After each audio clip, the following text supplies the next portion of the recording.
ನೋಡಿ, ಒಂದು ಕಡೆ ಬಿಜೆಪಿ ಪಕ್ಷದಲ್ಲಿ ಭಿನ್ನಮತೀಯರ ಚಟುವಟಿಕೆ ಸಿಕ್ಕಾಪಟ್ಟೆ ಜೋರಾಗ್ತಾ ಇರೋದನ್ನು ಗಮನಿಸ್ತಾ ಇದ್ದೀರಿ. ಮತ್ತೊಂದು ಕಡೆ ರಾಜ್ಯದಲ್ಲಿ ಅಧಿಕಾರ ಇರುವಂತಹ ಕೈಪಾಳ್ಯದಲ್ಲೂ ಕೂಡ ಭಿನ್ನಮತೀಯ ಚಟುವಟಿಕೆ ಜೋರಾಯ್ತಾ ಹೀಗನ್ನೋ ಪ್ರಶ್ನೆ ಉದ್ಭವಿಸ್ತಾ ಇದೆ. ಅದಕ್ಕೆ ಕಾರಣ ಏನು ಗೊತ್ತಾ? ಅಹಿಂದ ನಾಯಕರ ಸಭೆ ಆಯ್ತಲ್ಲ, ಅದ್ರ ಬೆನ್ನಲ್ಲೇ ಡಿಸಿಎಂ ಡಿಕೆಶಿ ಬಣ ಕೂಡ ಅಲರ್ಟ್ ಆಗಿದೆ. ತಡರಾತ್ರಿ ಅಹಿಂದ ಸಚಿವರ ಜೊತೆಗೆ ಸಿಎಂ ಡಿನ್ನರ್ ಮೀಟಿಂಗ್ ಮಾಡಿದ್ರು. ಇದರ ಬೆನ್ನಲ್ಲೇ ಒಕ್ಕಲಿಗ ನಾಯಕರ ಲಂಚ್ ಮೀಟಿಂಗ್ ಕೂಡ ನಡೀತಾ ಇದೆ. ಸಚಿವ ಚೆಲುವರಾಯಸ್ವಾಮಿ ಸರ್ಕಾರಿ ನಿವಾಸದಲ್ಲಿ ಸಭೆ ಆಗಿದೆ. ಹಳೆ ಮೈಸೂರು ಭಾಗದ ಹಾಲಿ ಹಾಗೂ ಮಾಜಿ ಶಾಸಕರು ಹಾಗೆಯೇ ಎಂಎಲ್ಸಿಗಳೆಲ್ಲರೂ ಕೂಡ ಭಾಗಿಯಾಗಿದ್ದರು. ನೋಡಿ, ದಿನೇ ದಿನೇ ಮಹತ್ವ ಪಡ್ಕೊಳ್ತಾ ಇದೆ ಈ ಅಧಿಕಾರ ಹಂಚಿಕೆಯ ವಿಚಾರ. ಸೊ ಅಲ್ಲಿಗೆ ಹೊಸ ವರ್ಷ ಆದ ಮೇಲೆ ಸಂಕ್ರಾಂತಿ ಒಳಗಡೆ ಸಂಕ್ರಾಂತಿ ಆಗೋದು ಪಕ್ಕಾ ಅನ್ನೋ ಮಾತುಗಳು ಕೂಡ ಕೇಳಿ ಬರ್ತಾ ಇದೆ. ಈ ಸಭೆಯಲ್ಲಿ SMK ಸ್ಮರಣಾರ್ಥ ಬೃಹತ್ ಸಮಾವೇಶ ಬಗ್ಗೆಯೂ ಕೂಡ ಚರ್ಚೆ ಆಗಿದೆ. ಸಮಾವೇಶದ ಮೂಲಕ ಒಕ್ಕಲಿಗರ ಶಕ್ತಿ ಪ್ರದರ್ಶನಕ್ಕೂ ಕೂಡ ಪ್ಲಾನ್ ಆಗ್ತಾ ಇದೆ.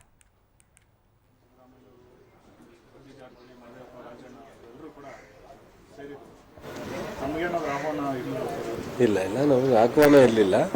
ನನಗೆ ಆಶ್ಚರ್ಯ ನೋಡಿ, ನಿಮ್ಮ ಮೇಲೆ ನಾನು ಜಗಳ ಮಾಡಲ, ನೀವೆಲ್ಲ ಸ್ನೇಹಿತರು, ಎಲ್ಲ ಬೇಕಾದರು. ನಾನು ನಿನ್ನೆ ಒಂದು ಕ್ಯಾಬಿನೆಟಲ್ಲಿ ಆ ವಿಚಾರನೂ ತಗೋತೀನಿ.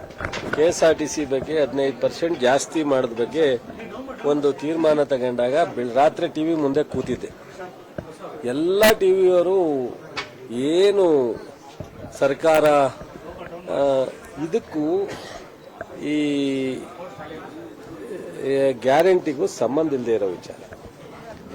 ಆಡಳಿತದ ಮೇಲೆ ಬರ್ತಕ್ಕಂಥ ತೀರ್ಮಾನಗಳಿಗೂ ಇವತ್ತೇನು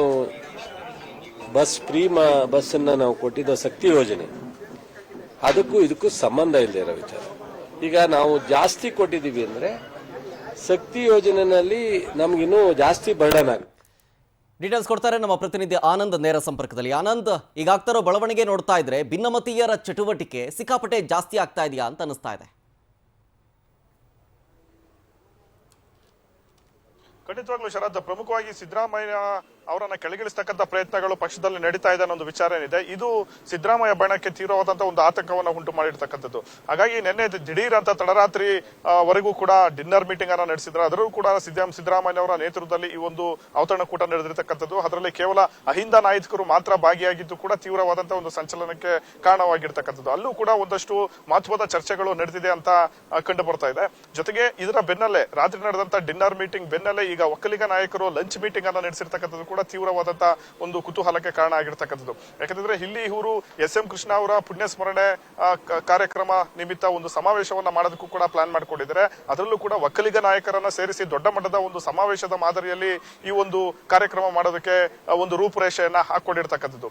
ಇಲ್ಲಿ ಪ್ರಮುಖವಾಗಿ ಒಕ್ಕಲಿಗರು ಕೂಡ ಶಕ್ತಿ ಪ್ರದರ್ಶನಕ್ಕೆ SM ಕೃಷ್ಣ ಅವರ ಮೂಲಕ ಶಕ್ತಿ ಪ್ರದರ್ಶನಕ್ಕೆ ಮುಂದಾದ್ರ ಅನ್ನೋ ಒಂದು ಕುತೂಹಲನೂ ಕೂಡ ಸದ್ಯಕ್ಕೆ ಕಾಣ್ತಾ ಇರತಕ್ಕಂಥದ್ದು. ಈ ವಿಚಾರವಾಗಿ ಇವತ್ತು ಚೆಲುವರಾಯಸ್ವಾಮಿ ಅವರ ಸರ್ಕಾರಿ ನಿವಾಸದಲ್ಲಿ ಮಂಡ್ಯ ಭಾಗದ ಶಾಸಕರು, MLCಗಳು, ಮಾಜಿ ಹಾಲಿ ಎಲ್ಲರೂ ಕೂಡ ಭಾಗಿಯಾಗಿ ಇದ್ರ ಬಗ್ಗೆ ಗಂಭೀರವಾದಂತಹ ಒಂದು ಚರ್ಚೆಯನ್ನ ನಡೆಸಿದ್ದಾರೆ.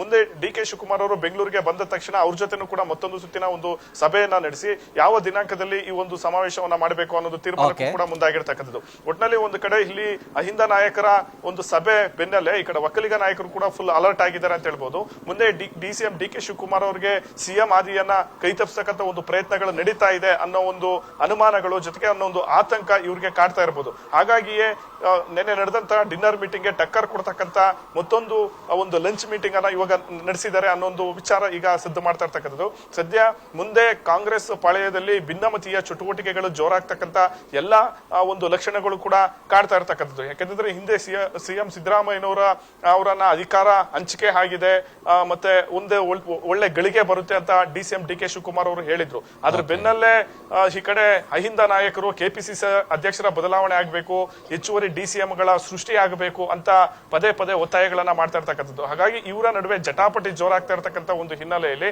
ಸಮಾವೇಶಗಳ ಮೂಲಕ ಶಕ್ತಿ ಪ್ರದರ್ಶನಕ್ಕೂ ಕೂಡ ಒಂದು ಪ್ಲಾನ್ ಅನ್ನ ಮಾಡ್ಕೊಳ್ತಿದ್ದಾರೆ. ಶರತ್, ಥ್ಯಾಂಕ್ ಯು ಆನಂದ್ ಡೀಟೇಲ್ಸ್ಗಾಗಿ.